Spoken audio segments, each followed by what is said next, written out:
to another episode of the Buckeye Blitz podcast. I'm your host, Chad Stryker. Thanks for taking some time today to hang out, listen, and we'll do a little bit of a deep dive into the Indiana game over the weekend. And just a reminder, if you're on Twitter, I'm on Twitter as well under my username, Chad M. Stryker.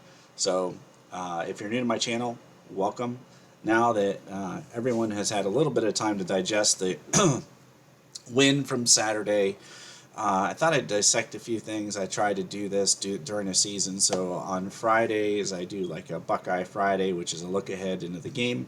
Tuesdays, I typically take a look at what happened, and I like to watch the game, and then I'll do a re-review of the game where I can pause and zoom and look at a few things and try to break down what's happening. So firstly, I want to say this for the people in the back. It's 100% okay for the defense, the Silver Bullets, to help carry us to a win. Like, there's no reason that that's not okay. Holding opponents to no touchdowns as we did in this game, or let's try to hold them under 20 points. That's going to lead to wins, and that's going to be okay. It's almost as if, people kind of forgot the mantra of what like Georgia's been the last couple years, or some of the other great teams that, even Ohio State in the 2014 season, their defense helped carry them to that win, national championship. So it's okay. Like, take a breath. It's going to be okay. We're very used to the offense having to be able to outscore teams, and I think that's where we come. A lot of people are coming from with this. Is like, Ryan Day is this offensive guru. We're expecting this to be this giant offensive power. We have all these weapons. I'm okay with what happened. I posed this question on Twitter. Would the score make you feel better if Kyle McCord would have happened to have gotten in the end zone on that quarterback power where he went the wrong way, and if Marv didn't step out of bounds when he caught that touchdown pass, and or if Carnell Tate reels that ball in on the sideline or if targeting was called and then they punched it in again? Do you feel better? Would it look better? The score would look better. Would you feel better about it? And yeah, I think we all would. But, again, a 20-point win on the road against a division opponent, you'll take it every single time, especially the way the defense had played. Hats off to the defense, A-plus effort. I loved it. After having a chance to kind of review it and watch the defensive side of the ball, I want to kind of start there. Mad props to Coach Knowles, Laurinaitis, LJ. Those kids look like Ohio State Buckeye defenders. And I know that, under Hafley, we had a really good defense in 2019. And I think year two under Jim Knowles is only going to get better. I like what I saw. My favorite thing about Saturday of the defense, of everything, was that they played fast, aggressive, and downhill, and I didn't see them on their heels at all. So, mad props to Jim Knowles and that defense in the first game of the year. After review, my first question was, where was Mitchell Melton, CJ Hicks, and the jack position? Because, I didn't really even see Cody Simon very much. So I'm not sure if, it was just the game plan, if it was because they were, running the triple option. I just was curious. Like, I'm just wondering, like, we heard a lot about how much they were going to play, and then we didn't see it. So it's just a question I had. I'm not picking on anybody. With that said, Steel Chambers played one heck of a game. I watched him fly around to the ball. He was everywhere he needed to be, and then some. So he made plays, did a good job. No problem with Steel. I don't think, I'm not saying take him off the field in favor of CJ Hicks, but when the game was in hand, kind of surprised we didn't see him get some more reps. Tommy Eichenberg did what Tommy does. He held it down in the middle. Both linebackers played really good, did a good job with their gap assignments. I really didn't have any questions, about what they were doing. I tried to watch and see if there was anything that felt a little weird. There was a couple run plays where I felt like Tommy got caught up in the wash, but that happens with the triple option, and it happens to every linebacker. It just does. It's just the way that goes. Denzel Burke looked incredibly comfortable. Moved well. He didn't look like he was suffering at all from any of the injuries. And from what I could tell, he played a damn good game. Like, pardon my language, but he really, really did a good job. And I know it was a triple option team, and they didn't throw the ball that much. But every time I looked, he was in lockstep with the wide receiver he was covering. So. I thought maybe, Farquhar might have an opportunity here or there, but it seemed like they shut it down. And a couple slants that they did complete looked like it was against zone. So I'd have to go back and really look, but it didn't look like it was against man press. So Mike Hall and the defensive tackles, game wreckers. Wow. And I was so glad that Hero Canoe got a sack. I was happy for him. That was great. So the defensive tackles played well. I actually thought they played better than the defensive ends, and I was actually surprised too when I was looking at the snap count. Tyleik Williams had 30 snaps to Mike Hall's 26, which is interesting to me. From a perspective of we heard so much about Mike Hall, and then we've heard things about Tyleik, the effort and so on. So maybe just because it was a triple option, it leaned towards more of a bigger guy. And if you didn't notice the brace on Tyleik's knee, it's like enormous. So we'll see how that plays out through the remainder of the year. JTT, I thought for sure he was going to get home a couple times, and he didn't. So I thought, he had an okay day. He had a couple tackles for a loss. I think 4 solo tackles. I expected him to get a sack or two. It just didn't happen. So maybe, expectations wise, maybe I put too much on that. I thought Jack Sawyer played okay. Like, I thought he played well enough. I loved, and I hope they do this more. Caden Curry lined up at the 3 technique in the Rushman package, or inside, because he was inside. At a DT position. I hope they use that more. It looked like they were using him as a 3 technique. It surely wasn't a 1 tech. So loved it. Other notes: Sonny is the man. Like, he lined up everywhere, every which way but loose on Saturday. So Sonny Styles, he's going to be a good one. Enjoy him while he's here, folks. Lathan Ransom was really, really good in deep coverage. Josh Proctor flashed, but honestly, Malik Hartford should be starting.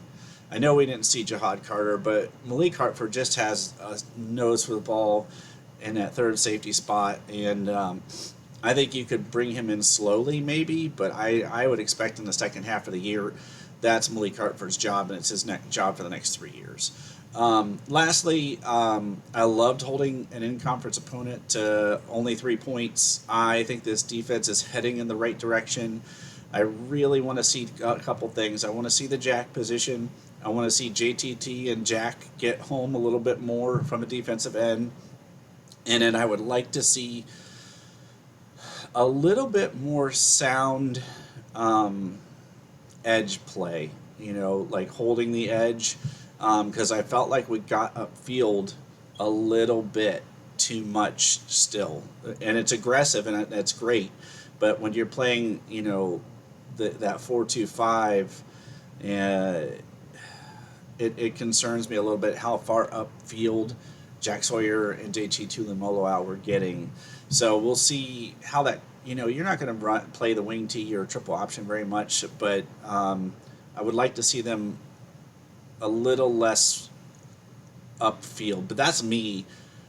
I'm a little more conservative, perhaps, on that, in that respect. So offensively, I would give them like a low C, like a 71. So it's not a C minus, but it's awfully close as a whole, as a unit. But there are definitely individuals that I didn't think played the best, and there's definitely room to improve. You guys know, if you've been on the channel for any time, I'm not a Ryan Day apologist. I was an Urban Meyer vehement defender, but I will slightly defend Ryan Day here. I think they knew they weren't going to need a 50-point performance from the offense and as such, his play calling absolutely showed that mindset. I think if I was Ryan Day, I would probably dedicate that win to Jim Tressel, because that's what it felt like if you were here and around and a fan of the Jim Tressel era. That was very much a Jim Tressel football game. I really think Ryan Day needs to feel the rhythm, feel the rhyme, get on up, lay it on him time, instead of, if you're a fan of Cool Runnings, you'll get that. I had a hard time kind of finding a starting point here, but I'm just going to kind of lay it out there. Um, this isn't a quarterback battle from what I can tell. As of how I feel today, and even after Ryan Day's presser today, it's McCord's team, and I think they'll try to find times and places to get Devin Brown into play. But I don't actually see this as a true battle. I really don't. Not anymore, unless something crazy happens. McCord, and you guys, again, another Tressel era idea here, but Kyle McCord played like Craig Krenzel. That's who he reminded me of. That 2002 Craig Krenzel managed the game. He wasn't going to win the game for you, and he wasn't going to lose the game for you. And that's kind of how this turned out. It's, not perfect, just solid, 20 of 33, 239 yards. Let the skill position players do the damage. His first start since the Akron game, and the Akron game was at home against much lesser talent.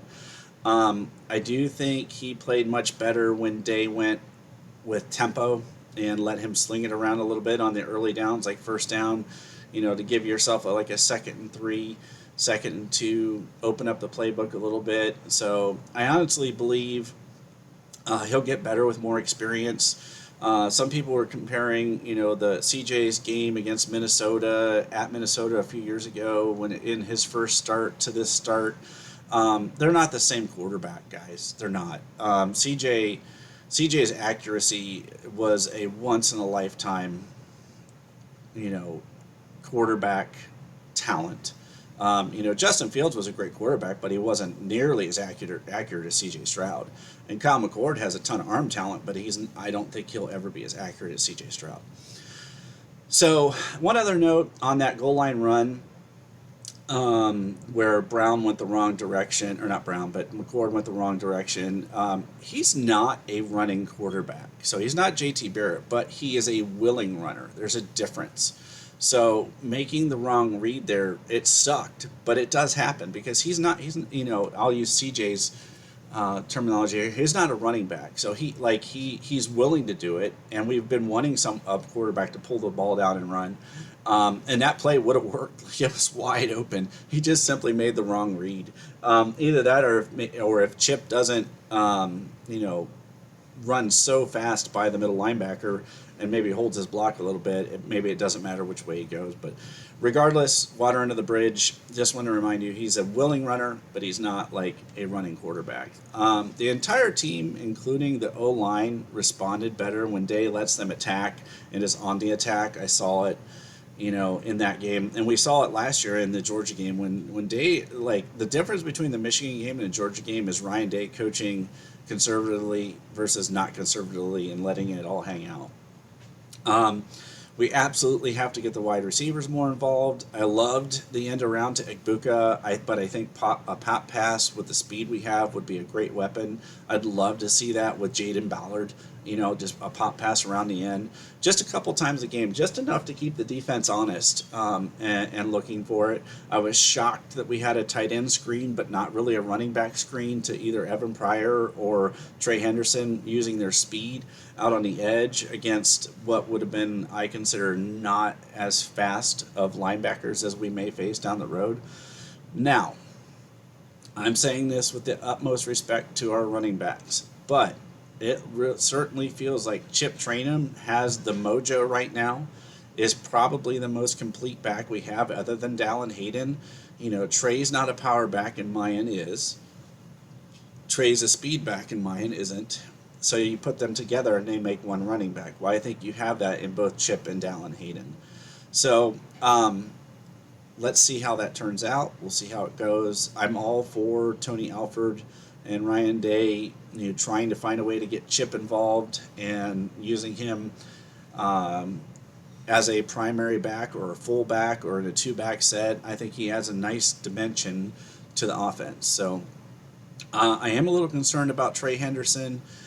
Uh, I don't know if it's in his mind, the injury, the issues, what it is, but he seems to still be kind of hesitant when hitting the hole. It's almost like he's looking for the Red Sea to part and somewhere to cut, and um, the delay is costing him yards and it's costing the team. And I like Travion Henderson. He is a home run waiting to happen. I think he's going to have a good year.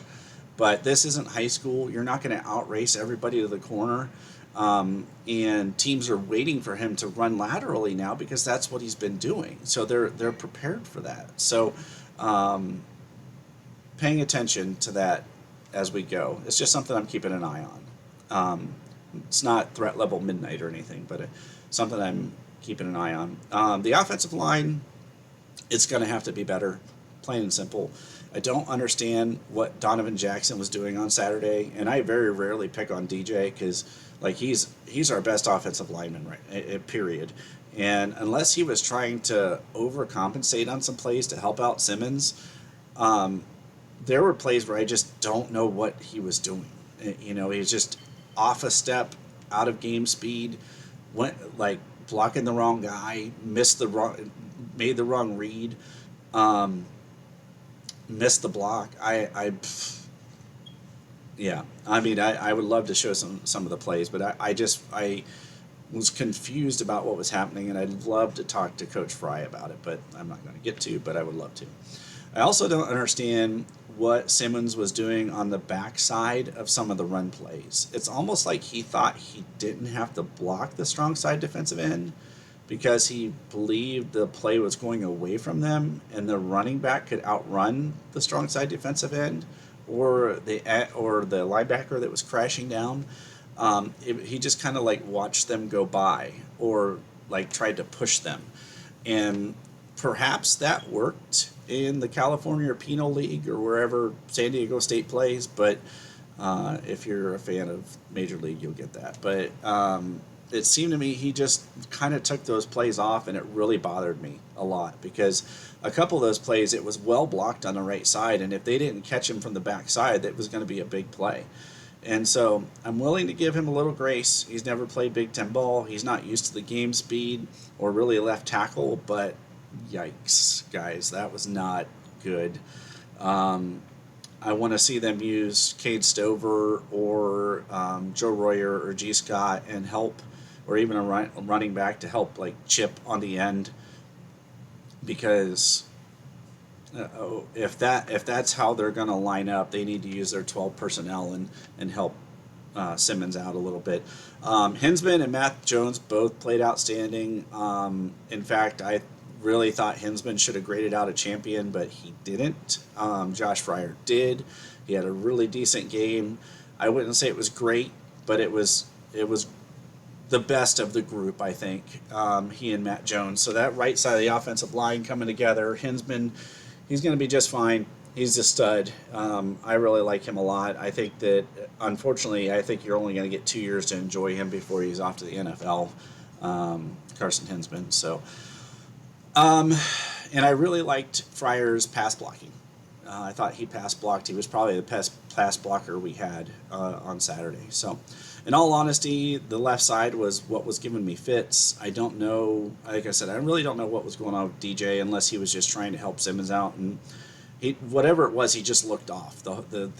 He didn't look like his normal self. So, I hope they can.